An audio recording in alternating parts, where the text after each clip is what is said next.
Welcome back to Animal Crossing New Horizons. I'm dear darling. As you can see what's going on our lovely island of Fawnhollow today. And you know what happened today? Well, I shouldn't hype these things up as if like some grand revelation or anything, but I finished Babrazu, the Bab Make Level expansion pack for Babrazu today, which is very exciting. You know, I just recorded the last 2 episodes today.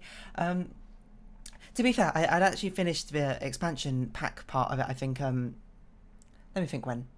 It wasn't that long ago. It was like a couple of days ago or something. But then I've recorded 2 extra episodes today, basically going back through the initial base pack and playing the levels which I missed out the first time, which were, you know, I don't blame myself for missing them because they were actually very well hidden. I had to actually, I'll go into the story in a bit. Hello everyone, random Fawnhollow. It's 5:59 PM on Friday, June 10th, 2022.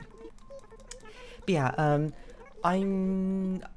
But there might be Babrazu spoilers in this episode. I'm not going to spoil how to do any levels or that sort of thing, but there might be overarching sort of like meta commentary sort of spoilers. So, you know, there's your warning if you don't want to be spoiled in Babrazu, if you haven't played through Babrazu and you don't want to be spoiled, or you know, you just don't want to hear them in general, then, you know, I suppose this is your time to stop watching.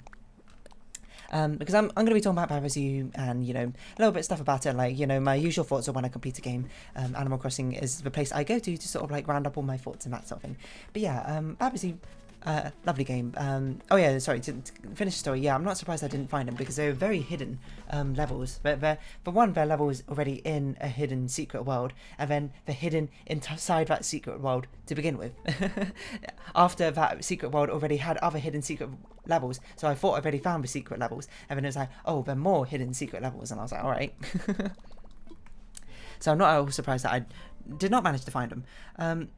But yeah, now just to sort of talk about Babrazu and Hold. If you don't know what Babrazu is, and you're sort of just like sticking around because you don't really mind about spoilers, Babrazu is basically a puzzle game where the premise is you get to control, sort of, the rules that are available in a level.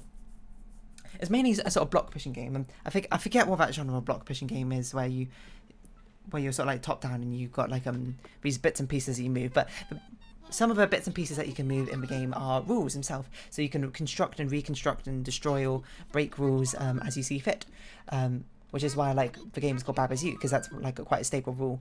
Babrazu basically means you control the character called Baba, which is like this white rabbit dog sheep thing. I don't really know what Baba is. And if you break it, then you no longer have control over Babrazu, and basically the ultimate goal is to make something win, which you interact with. That sounds a bit vague, but, you know, play the game and perhaps you'll get a sense of it. Now, I've often said before, Babrazu is my favourite puzzle game of all time, and it still is my favourite puzzle game of all time. Nothing's changed about that. There's no like, ooh, clickbait, oh, why Babrazu no longer my favourite game of all time? Question mark? No, Babrazu is my favourite puzzle game of all time. It's not my favourite game of all time.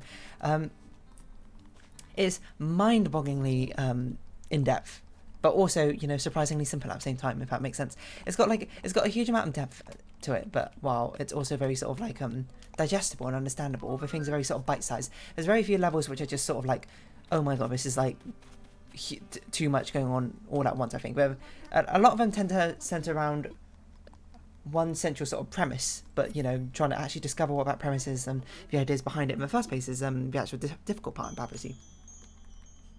So I played I can't remember if I played it when it first came out. I don't think it was quite first when it came out, but I got it around not too long after it came out, because I watched, of course, the only YouTuber I ever watched, Northern Lion, play it, and I was like, this seems like a cool game. I want to give this a shot. So I gave it a shot and I bought it, you know, and I think actually at the time I bought it along with someone else, and one of my friends, and we basically had a race for it, and, you know, I don't think she's completed it yet, but she, you know, she's got a decent way for it, and she revisits it every now and then. But, you know, I just stuck with it, and then I beat it, I suppose, all the way through. Like, actually, I can probably see when I beat it, I suppose, if I look at my achievements and what have you, or when I achieved each of the achievements. So let's see, complete the lake, 27th of June 2019. So about 2 years ago, you know, is when I actually completed these worlds. That's not when I first started playing Babrazu. I will be honest. That's not when I first started playing, and I first started playing probably a little bit before then, but that's when I first actually beat the entire world, because, you know, each of the worlds have quite some difficult levels in them, so, you know, I guess this is when I started going back through the entire thing in the first place. I can't remember when Babrazu came out, but whatever. And it's a game which I played quite often until, like, I basically did my first first pass through, my second pass through, going back through all the levels I couldn't do, and then all that was left was like some levels where I basically could not figure out how to beat them in any sort of sense. And then I took a huge break for, I don't even know how long, to be perfectly honest. It was not as long as I thought looking at my achievements. I did most of them apparently on my birthday, which is, I must have just like sat down and knocked them all out. Apparently that's exactly what I did. So I played in June, and then I stopped, and I played a little bit in July, and then I stopped, and I played a little bit in August, and then I stopped. And then September, of course, 2nd September, that being my birthday, I replayed it again. Apparently I started, I'm going to guess I started basically as soon as I woke up, and then all the way until about dinner time. So I basically played continuously for a huge amount of time to beat the game. And I will say, it's not a game which I did entirely without hints. A lot of the times I had to use hints, not to beat the levels, but it was more like hints of what do I do from now. Like I could figure out that obviously was going to more spoilers. Actually, that's not entirely true. I did use hints on a couple of levels. One of them I don't remember what it's called, but it's in the mountain level. It's one of the extra levels. I use the hints here and there, and I use some hints in some of the meta worlds, I think. But there's one that comes to mind. It's an incredibly difficult one. I can't even remember what the solution is, but you had to like overlap 3 different words or something on top of each other, make some very complex or not unintuitive, but very some involved sort of method. It was an iteration of an iteration of an iteration of a level, and I was like, what is going on in this thing? But yeah. Bavaria has some very nice meta elements, which is what really elevates it, I think, from it being from a game which I really like, a puzzle game I really like a snaky bird, I can't remember what it's called. Don't remember if it's extra E or whatever, but where it's just, snake bird. It's got a really nice sort of central mechanic. It executes upon it well and creates loads of different levels which really challenge your thinking and your understanding of that mechanic. What really elevates Bavaria, I think, to the next level is the fact it's got all these sort of underlying meta elements going on at the same time. Because by and large, in its nature, Baba Zoo is quite a meta game in the first place. You're playing around literally with the rules of creation is perhaps a bit too strong of a way of phrasing it, but it's you're playing very much with the core concepts of what really makes, I suppose, a game in the first place. So of course it is no sort of big surprise that it takes a bit of a delve into a really meta perspective and that sort of things. And really, it's the thing. That moment when you realise the meta stuff is going on, so yeah, again, I know, double spoiler warning, but presumably you already, hopefully heeded the first spoiler warning, the moment when level becomes a keyword and you can start turning things into a level in the first place just utterly blew my mind. Like when I made level as something and I got brought back to the map and like I made like level as Baba or something and like by accident and it got brought back to the map and the level select icon got turned into Baba, I was like, what? And that really is one of those central moments I remember from the game, just being absolutely mind-blown, being like, wow. This game has so much more, because when I sat down to beat the game, I basically only had a few levels left, so I was being like, I've got about 3 levels left to finish, it's not going to be that big a deal. Little did I know, there were basically like 4 worlds left or something. Maybe not 4, 3 worlds left or something. So I basically, just sat down and powered through most of it. It was an utterly incredible experience. I wish I sort of staggered myself out, but I was just like, this must be the final world, this must be the final world, this must be the final world. And it just kept being more and more worlds. And that sort of moment really stuck with me as being something just like where a puzzle game really, really did blow my mind. And puzzle moments often have these sort of like tidbits here and there where they do tend to blow people's mind, now and then, like the sort of like aha moment of revelation. I'm talking about like in the levels themselves where you're just like, eureka, I understand how to solve this puzzle now. That's kind of like the whole premise of puzzle games in the first place, isn't it? You get presented with a problem where you're like, this seems impossible, until you find that sort of like eureka, that little like ding, that little light bulb appears above your head, and then you figure out how to solve it, and then all the puzzle pieces fall into place, and you're just like, you feel like a genius in one, but you also feel like an idiot because you're like, how did I not see that to begin with? That's kind of like the whole loop of puzzle games, is certainly why I enjoy them so much in the first place. But I also enjoy them not just because aha moment. I like working through these puzzles. I think in the first place I like coming you know, it's a combination of creative and analytical thinking, I think, which come together, which I think Bad Bros U really beautifully does well. Especially because the fact it's so open-ended, I think, of how you solve things. There's a lot of creative expression, you know. So many levels have multiple ways to solve them in the first place, and so like all levels have like small variations on how to solve them, because of course that's just sort of the nature of an open-ended way of maneuvering things. I don't think there's a single level where there's only one distinct, like one literal way to solve it. Generally there'll be one tactic to solve it, but you know, that's neither here nor there. I suppose it makes it a very sort of customized experience, because everyone of course discovers things at their own sort of rate, which also makes it a very fun one to talk about, being like, oh, you know, when I thought about that, you know. And yeah, what I think Bad Bros U does really well from like a sort of meta game development standpoint is it really does the idea of basically being like, all right, here's a mechanic, here's how we introduce a mechanic to you, and then iterates upon how we introduce a mechanic to you. So it'd be like, I'm sure when we're creating levels, they'd be like, oh, this is an interesting sort of like side effect that this mechanic has. How do we make a level out of it? And the level basically just centers around that one mechanic, essentially, but disguises it in such a way that it's not immediately obvious to you, but makes perfect sense once you understand it in the first place. It's a very, very brilliantly crafted one. And honestly, you know, I'm singing endless praises about it, but you know, if you're sort of like in the know about puzzle games, you know how good it is in the first place. Which is why I'm excited about the next one to follow up on Bad Bros U is going to probably be Steven's Sausage Roll, which is also one I've heard a lot about for being geniusly clever. I don't think there's any sort of like overarching meta elements in that game though that I'm aware of. There might be, but I've not heard anything about it compared to his Bad Bros U. So it'll probably sit in the sort of like same echelons as Snakebed for me, where I'm just like, oh, I really like this mechanic and I like the puzzles, but really it just missed that certain. It's gonna be hard to beat Bad Bros U. Like Bad Bros U is like a 10 out of 10 for me, while Snakebed and I assume other sort of puzzle games where they just have sort of like not generic levels, but like a level select and do the levels become 8 out of 10 for me. And to be fair, that's fine. Because sometimes I think having sort of like more abstract ideas of like navigating through the levels can end up being a little bit of a deficit. Like I started feeling out with Talos Principle. I loved actually solving the levels in Talos Principle itself. But then like when it came to backtracking, when it came to like collecting all the stars, when it came to like doing all the things so I could experience the entirety of the game, I really started getting weary of it, I'm going to be honest. Because you know my thoughts and pieces about that sort of thing. I'm just like, I'm really not the sort of person who like, I like exploration, as I always say, but I don't like backtracking for exploration. Is what I decided on, you know.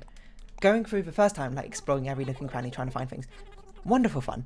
Going back again through, trying to find the things you missed, not so fun. That's a point where I'm just like, you know, just give me the level, just tell me what to do, and I'll find it. Which is, you know, why for things like Witness and Talos Principle, I ended up using hint guides, basically being like, where do I find these sort of things? And hint guides are a wonderful invention. If you're somebody who creates a hint guide, thank you for creating it. I do want to make myself my own one for Bad Bros U. I know there's a very good like Bad Bros Hint, I think that's what it's called. There's a very good Bad Bros U hint guide, which as I said, I've used before. Not on actually on my YouTube Let's Play, surprisingly, but on the main story itself when I played through it the first time. There's a very good one in first place, but I kind of want to make my own one, you know, as a sort of like a practice in video editing.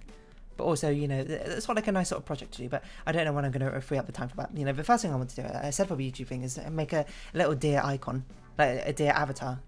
Like, because I was like, that seems really fun to do.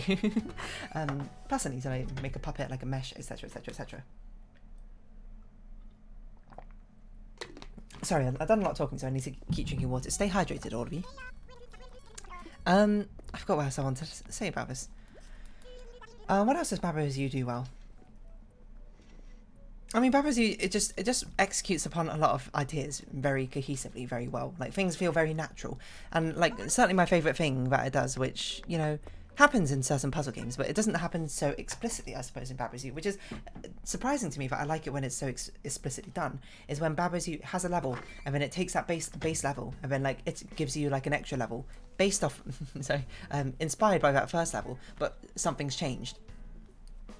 And what you might say it's a bit derivative, it's a bit boring, and I suppose there is an argument about basically reusing levels, but the way Bad Bros U does it is reuses levels, which is probably why it's not so done so much in other puzzle games, is because it's quite hard to do, seeing as Bad Bros U has like total control over rules, while like other things like other games don't have as much like sort of things to mess around with necessarily in each level. Is it just changes one small thing, and then a whole entirely different solution is required. Like the ones that it's going to be stuck in my mind forever, because it's the 3 levels which I spent the most time on in the Babbers U expansion is Flight Academy levels. And if you're watching a Babbers U series, you'll certainly know that, because there's like the Flight Academy levels has about like 5 episodes immediate like dedicated to them. Not quite 5, but like they appear in like a sum total of like 5 levels, because they are fantastic levels of just iterating upon each other. Like and they're stuck in my mind because I actually really struggled with them in the first place. So there's something about them which I just couldn't work out the solution to. Like, you know, everyone's got their strengths and weaknesses in puzzle games. That's the sort of beauty of them, I suppose, in the first place. Some levels, you know, I've just looked at, I just sort of look at them and be like, okay, I think we had to do this, and then it takes me about like a couple of minutes to work it out. Like, I should, you know, I'm going to go look up your name, the person who leaves comments on all the Babbers U videos. I don't think I'll be watching this because I don't watch Animal Crossing, or at least I'm not aware of it, I watch Animal Crossing. Kifley, that's her name. You know, it's every time I do a series, there's always like one or two people who watch it and always leave these really nice comments. And basically telling me about stuff that happens in the game which I missed, and I'm like, oh, you know, that's really nice. You know, how do like Celeste or Cavalcadence, had one in Babbers U, forgot his name. It's like John B or something. Anyway, I recognise you by your icons. I don't recognise you by your names, and so I apologise. So if you ever change your icon, I'm going to be like, who are you? But yeah, I forgot what we were going to say, because they leave comments as they go, and it's really interesting to see their comments, because they often leave comments like partway through, just like talking about it, being like, oh yeah, finally can't wait for you to get onto this level, or whatever have you. And like, one of them which sticks in my mind was like, welcome to this level, like one of the hardest levels in the game, or whatever, so, you know, good luck. And it was one which, like, I just entered it like in the last 3 minutes of the episode, just to have a quick look at it, and when we start the next episode, I solved it within like 5 minutes or something. Just, I'm not going to say like I'm a genius or anything, but it just like happened to be a level which I just figured out how to solve very quickly for one reason or another. And they were just like, you know what, guess that nothing can stop you. But then, you know, it comes to Flight Academy, which again, Flight Academy is, I assume, meant to be like quite a hard level, but the fact that like it tripped me up so much compared to like so many other levels, I'm sure must have been very entertaining to watch. I mean, left a comment which I haven't responded to, where we were just like, oh man, I couldn't wait for you to discover the fact that Flight Academy actually has 2 extra levels behind it as well. And, you know, just because Flight Academy took me so long to solve, and I solved it, and I was like, yes! And then it was just like, ooh, extra level, Flight Academy 2, and I was like, no! But also, yes, at the same time, you know, and other time solving them was like, oh, I was just like, oh, I don't know what to do. But then, like, after doing them, like, the sense of satisfaction I got from actually solving them was immeasurable. Okay, maybe not immeasurable, but it's very, very satisfying, shall we say. And Flight Academy sort of sticks in my mind because they change just basically one thing between each level. Like, we have a base level, and then to make Flight Academy 2, I can't remember exactly what we did. They just switched 2 positions, a position of 2 things, and then replaced one of the words with what seems to be an even less helpful word. So you're like, okay, so you took even more things away from me, made it even harder, and somehow this level has a solution. And what do you know? It absolutely does have a solution. And the brilliant part is, I believe that solution is not doable on the previous levels. Like, that's an easy trap I think you can fall into, is by, you know, restricting what you can do in the future levels. But then, like, it actually turns out, it's like, hold on, and to get my terminology right, despite the requirements being stronger, the solution that you discover is a weak solution, i.e. it can solve many things, rather than just, you know, being directed to one thing. There's my mathematical terms for you there. Strong, basically, in maths, like, strong is kind of used to describe something more specifically, while weak is, you know, if things becoming weaker means it becomes more generalized, although it applies to more things. I think that's right. Which is why you have like the strong law of large numbers, of the weak law of large numbers, where, you know, things tend to an expectation, but the strong law says it does it. I can't remember the terms, but basically the way it converges is like, is more specific, is more tighter requirement. Are you sleeping, Fawnhallow? You are sleeping. Anyway, sorry, bit of a maths divergence there. Yeah, and then solving Flight Academy 2 to find out there's Flight Academy 3, where comparing it to the first level was like, okay, you made this way harder because you introduced like a whole nother boundary, and the only thing you've changed apart from that is that the rules itself, you've like basically moved one of the words, and suddenly this is meant to make it solvable, and it does. And that's a crazy thing, is every single time it does end up being solvable, which obviously is going to be solvable. They've tested these levels, they created these levels such that they actually have a solution. But you know, while you're solving it, you're just like, this feels utterly impossible. How could this ever be solved? And then every single time, you know, you get not subverted. I suppose every single time you find a solution, it's just brilliant again. So I think Babazu does like iterative levels really well. Things which are a bit. It must be they basically sort of just make a level based on like experiment around with it, being like, oh, this was the unintended side effect. We could actually expand this into its own level. I'm sure that's what happens. And the creative Babazu actually made like I did an AMA a while back, and you know, and I asked a question. I can't remember what question I asked. It was something like I think it was about experimentation. I was like, were there times where you experimented with a level and then, you know, with a mechanic, and then just like created. I can't remember my exact thing. Actually, I could probably find it again. It's something about experimenting with mechanics in level, and like how many levels were created from that sort of just like experimenting with mechanics in the first place. Do you think it's it? Let's see. Were there any mechanics or interactions that were accidentally discovered, but you decided to implement into a puzzle, that sort of thing? Obviously, to be fair, they couldn't name any off the top of their head, which is, you know, fair enough. It's quite a tall ask. I'm gonna be honest, to be like, oh, you know, just remember all the levels you ever created and you know what made them. That's a tall order. Oh yeah, when is Father's Day? Didn't I look this up really recently? I can't remember. 19th of June. 19th of June. Gotta keep that in my mind. I forgot what I was gonna say.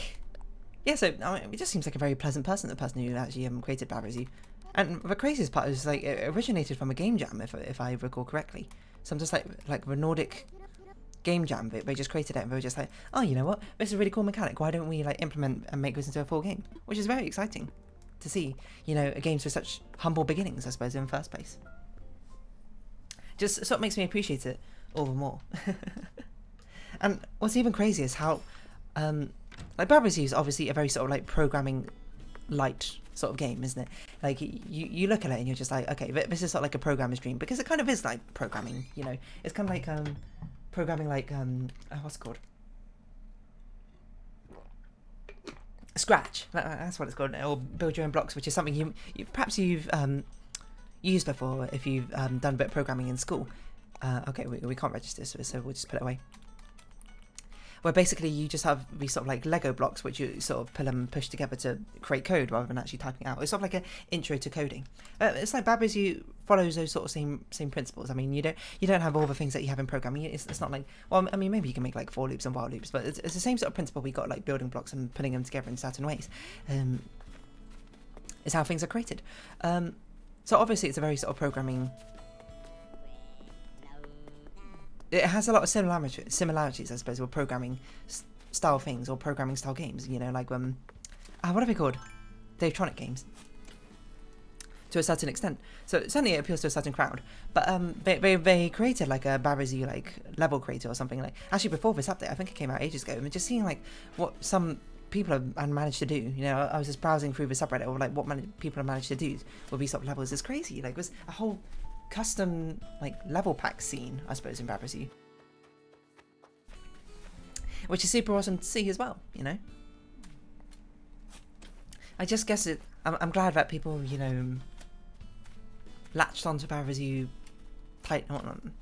latched on tightly is perhaps a bit of a weird way to phrase it, but you know, people really do enjoy Babazu. You know, and like, you know, it's not just like a one random thing which I enjoy. Like, yeah, tons of people enjoy it.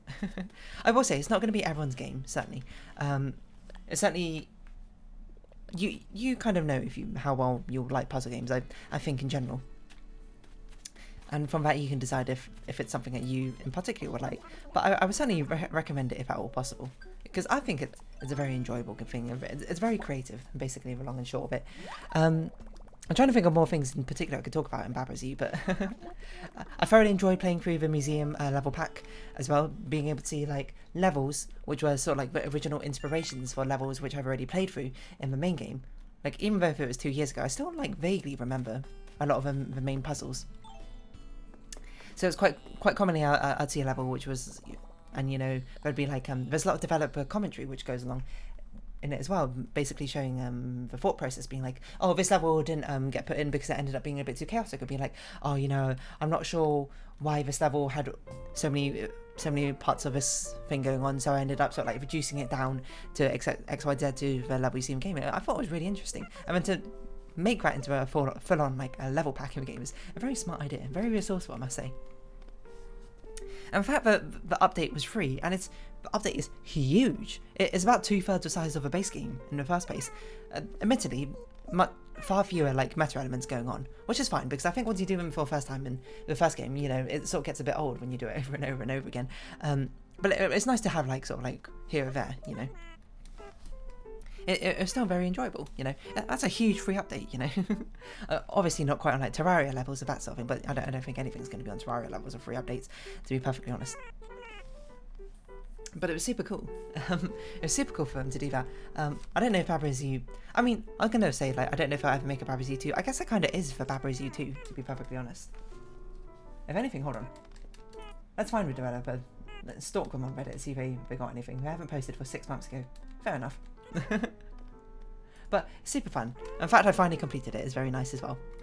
So I can talk about it. But there's not really much to talk about, because, you know, as it turns to puzzle games, like, I can only really talk about specific levels, I suppose, which I liked. But it's kind of hard to think of them on the top of my head, apart from, you know, the ones I've done recently, like Flight Academy, which really stuck in my head. But it's just really fun.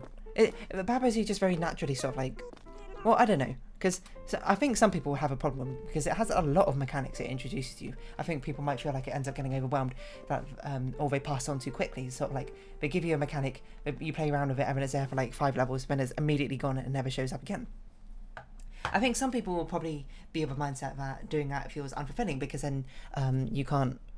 But there's no like final test of how well do you know like these mechanics, because a lot of them don't ever appear again. I think it's a fair criticism. I think that's fair to say, but I feel like for me it becomes a nice balance of, you know, here's a new mechanic, here's an interesting idea, here's some novel ideas, and not repercussions, but like consequences of this mechanic in the first place. And then, you know, once it's sort of like run its course, where there's nothing else really left for it to explore with it, it's like, you know, it's gonna be gone before it completely, you know, just dominates the entire thing in the first place. I feel like that sort of revolving door of new mechanics manages to keep things interesting, at least for me personally.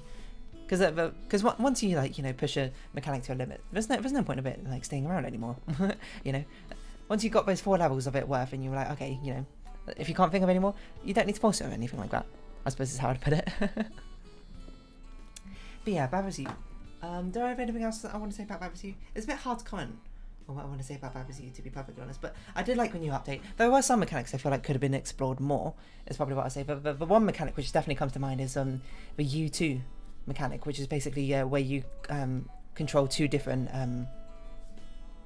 characters. I felt like didn't come back too often. Like, I can remember the level it was introduced in, and I think it came back for like a level where it was like dungeon explorers or something like that, where I thought it was kind of cool, but it wasn't my favourite use of it, I suppose. But I guess maybe there just weren't many interesting puzzles which they could think of which came to it, which is perfectly fair. Yeah, so, some mechanics I really loved, some mechanics were like, like one mechanic which was cool the first time I saw it, then became a bit of a chore every other time, was the 3D one, where the one is you get put into like a first-person perspective of the character you're playing. I thought it was cool the first time I did it, but then it was sort of just like the novelty wore off quite quickly, because it ended up being kind of like annoying. Doing things is how I describe. Oh, hello, conversation. If I look run down, that's just because I've been out every night patrolling our island looking for interlopers. Interlopers? There's only like 12 people on this island. Did you hear about a mystery goon who's been... Did you hear about that mystery goon who's been storming around Fawnhollow at night? Ain't seen anyone out there yet, but I reckon someone's got to step up to protect you kiddos there. I think it's you, Apollo. If you're that stressed, maybe it's time someone else stepped up to join your little goon patrol thingy. You in, Fabu? Sure, why not? I don't know. There you go, Fabu. Let's hope Apollo catches mystery goon. Well, alright. But as soon as either of you sees anyone worrisome, give me a holler so I can take them on. Oh, Apollo. But yeah, anyway, Baba Is You, cool game, play it. I mean, to be fair, if you watch this video, you probably already played it, and we're just kind of seeing my thoughts on it. And I feel like my thoughts are a bit more scattered. It's not like it's a story game or like or anything like that. It's a game I've already played before and already talked about kind of like quite a lot, scattered throughout all these sort of different Animal Crossing episodes. So I apologise, my thoughts are not quite so organised as I suppose in this one. I just kind of want to say I enjoyed it. And, you know, if a Bad Bros U2 comes out, I'm not really sure what else they could possibly do. I feel like we've explored a lot of mechanics in first place, but, you know, I'd absolutely play it. But for now, we're going to round off this episode here. So if you have been watching, thank you very much. It's been Animal Crossing New Horizons. I've been Deardarling. Any likes, comments, subscription, shares are greatly appreciated. Join the Deardarling Discord, follow me on Twitter down below. Hope we see each other again, but for now, it's our farewell. So until next time, bye-bye for now.